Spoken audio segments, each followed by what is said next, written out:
Bonsoir à vous, bienvenue si vous nous rejoignez sur France 24. Elle aura donc duré 24 heures, la rébellion armée de Yevgeny Prigojine contre Moscou. Les mercenaires ont donc commencé à rebrousser chemin après une médiation proposée par la Biélorussie d'Alexandre Loukachenko. La Biélorussie, où Prigojine va désormais se retirer.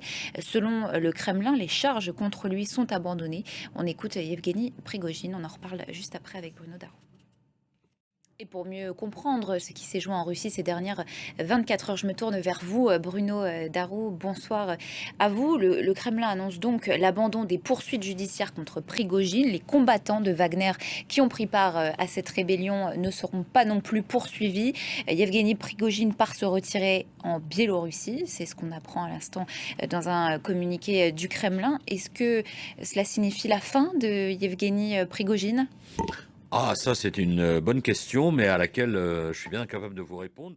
Bruno Darou, merci à vous. Quel impact côté ukrainien maintenant, la rébellion avortée de Wagner n'affectera, je cite, en aucun cas l'offensive russe en Ukraine, selon le Kremlin. Alors malgré tout, ce coup de force va-t-il changer la donne dans la poursuite de la guerre? Élément de réponse avec notre envoyé spécial à Zaporizhzhia, dans le sud de l'Ukraine, Gwendoline de Bono.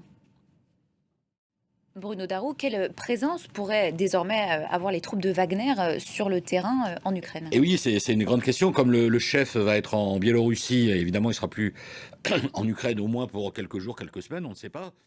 Bruno Darou, merci à vous. Voilà ce que l'on pouvait dire ce soir de ces 24 heures de crise ouverte en Russie. Toute autre chose à présent, c'était il y a un an, jour pour jour.